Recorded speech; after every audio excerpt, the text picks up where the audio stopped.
ওভারটাইমের টাকা তো দূরের কথা, চুঁচুড়া পুরসভার গাড়ি চালকরা এখনো পাননি নভেম্বর মাসের বেতন।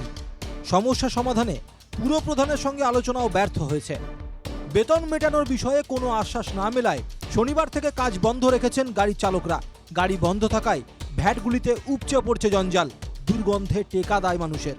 প্রায় 2 মাস হতে চলল, আজকে পর্যন্ত এখনো মাইনে কোনো রকম কোনো উচ্চ বাচ্চা চেয়ারম্যানের কাছ থেকে আমরা পাইনি। সেই অনুপাতে কাজটা বন্ধ রাখা আছে এই কারণে যে দেখুন, দীর্ঘদিন আমরা দেখেছি যে কাজ আমরা চালিয়ে গেছি, তাতেও কোনো ফল হয়নি। সেই জায়গা থেকে আজকে এই সিদ্ধান্তে আসতে বাধ্য হয়েছি। মাঝে মাঝে এরা পরিষ্কার করে, কিন্তু গত 2-3 দিন ধরে বোধহয় ছুটি ছিল বা কী ছিল জানি না, আমরা খেয়াল করিনি। আপনারা এখন অবস্থাটা দেখতে পাচ্ছেন কী হয়ে রয়েছে। আর আমাদের প্রবলেম হচ্ছে, আমরা যারা এখানে রয়েছি তাদের ক্ষেত্রে প্রবলেম। টাকার অভাবেই বেতন মেটানো যাচ্ছে না, তবে দ্রুত বকেয়া মেটানোর চেষ্টা চলছে বলে পুরসভার তরফে আশ্বাস মিলেছে। স্ট্রাইকের জন্য শহরে বিভিন্ন জায়গায় ময়লা জমে গেছে। ওয়ার্ড কাউন্সিলররাও প্রতিনিয়ত ফোন করছে, আমাকে জানাচ্ছে।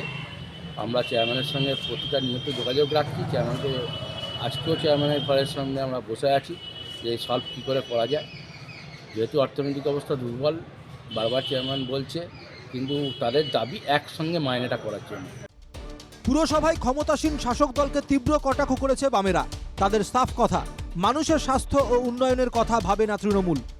মানুষের উন্নয়নের জন্য কোনো পরিকল্পনাই এরা গ্রহণ করে না, যে পরিকল্পনার মধ্যে দিয়ে মানুষের জীবন জীবিকা বা মানুষের স্বাস্থ্য সচেতনতা বা পরিবেশ সুস্থ থাকে, এমন পরিকল্পনা তাদের নেই। ধর্মঘটিতের দাবি, তারা কাজ করতে চান, কিন্তু না খেয়ে কাজ কিভাবে সম্ভব? বকেয়া বেতন নিয়ে পুরপ্রধানের তরফেও কোনো আশ্বাস মেলেনি। শহরবাসীর আশঙ্কা, ধর্মঘটের সময়সীমা বাড়লে তাঁদের দুর্ভোগ আরও বাড়বে। হুগলি থেকে প্রবীর প্রামাণিকের রিপোর্ট, NKTV বাংলা।